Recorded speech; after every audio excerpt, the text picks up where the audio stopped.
100 জনের মধ্যে 95 জন মানুষ বলবে এই সরকারকে এক মুহূর্ত দেখতে চাই না। অথচ এই সরকারটাই দাপিয়ে বেড়াচ্ছে 15 বছর ধরে। আমরা তাকিয়ে থেকে দেখছি, বুকের ভেতর পুড়ে যাচ্ছে, কিন্তু তারপরে দাঁড়িয়ে বলতে পারছি না এখন পর্যন্ত, হয় তুই নইলে আমি, হয় তুই থাকবি না হলে আমি থাকবো। সেই রকম করে দাঁড়াতে পারিনি, অতএব পরিবর্তন হচ্ছে না। কালকে রাত্রেবেলা হঠাৎ করেই ফেসবুকে দেখতে দেখতে দেখলাম যে কোটা আন্দোলনে এখন একজন সমন্বয়কারী আছেন, নাম বলছি না, তিনি বলেছেন আমরা একদিন বিরতি দিচ্ছি, তারপরে আবার কিছু প্রচার করব, তারপরে আবার নামবো। আর ওইদিকে সরকারের পক্ষে বলেছেন আমরা তো নিজেরা কিছু করিনি, আদালত করেছে, অর্থাৎ আদালতের কাজ আদালত সমাধা করবে, সুপ্রিম কোর্টের কাছে অ্যাপিল করবে সরকার। মানে কি দাঁড়াচ্ছে, গভর্নমেন্ট তো কোটা বাতিল করে দিয়েছিলই, আদালত সেটা আবার ফিরে আনবার চেষ্টা করেছে, আবার বড় আদালত সেটা যদি বাতিল করে দেয় আন্দোলন সেখানেই শেষ।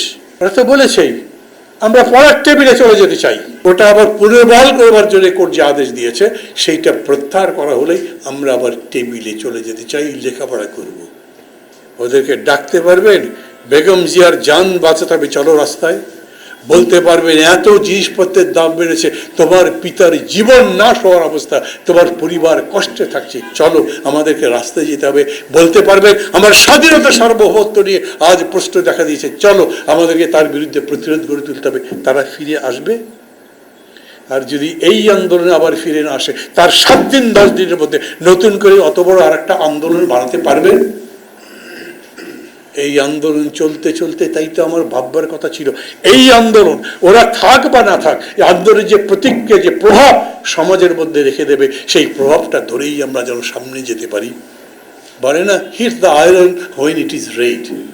এখন আন্দোলন সেই সময় যখন উত্তাপ আছে, সেই উত্তাপ নিয়ে আপনি পরবর্তী পর্যায়ে যাবেন, তো একটা সিঁড়ি থেকে পরবর্তী সিঁড়িতে উঠবার জন্য ধাপ সামনে যাতে যেতে পারে তার ব্যবস্থা করবেন। তো তা যদি করতে না পারি, তাহলে আমাদের দেশে আমরা যতই বক্তৃতা করি, যেগুলি করতে থাকি, এগুলো করে কিছু হবে না। আমাকে আবার দাঁড়াতে হবে এর সামনে, আবার দাঁড়াতে হবে। 28 অক্টোবর হোক, যে কোনো সময় হোক, যেরকম করে দাঁড়িয়েছিলাম সেই রকম করে দাঁড়াতে হবে। কমরেড সাইফুল হক বললেন এই বছরের মধ্যেই সিদ্ধান্ত নিয়ে যাতে সরকারকে বিদায় করতে পারি। যদি তা হয় তাহলে সবাই মিলে কথা বলে। সুব্রতকে দেখতে পারেন না, ঠিক আছে, উনি ওনার জায়গায় থাকুক। মাহমুদুর রহমান মান্নাকে দেখতে পারেন না, মাহমুদুর রহমান মান্না তার জায়গায় থাকুক। কিন্তু একই দিন, একই রকম কর্মসূচি, একই লক্ষ্যে করতে পারি না?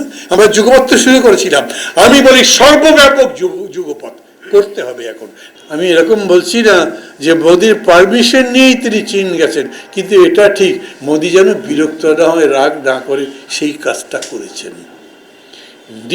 নিজের স্বাধীনতা, সার্বভৌমত্ব, নিজের সক্রিয়তা অন্যের কাছে বিসর্জন দিলে এইরকম তো হবেই। আমাদের রিজার্ভ শূন্য, আমাদের অর্থনীতির অবস্থা খারাপ, আমাদের জিনিসপত্র যা খুবই প্রয়োজন সেটা ইম্পোর্ট করতে পারি না, আমরা গ্যাসের টাকা দিতে পারি না, বলে গ্যাস আপনাকে ওরা দেবে কিনা, এরপরে বিদ্যুৎ পাবেনি কিনা কয়েকদিন পরে, সেটা নিয়ে পর্যন্ত প্রশ্ন আছে।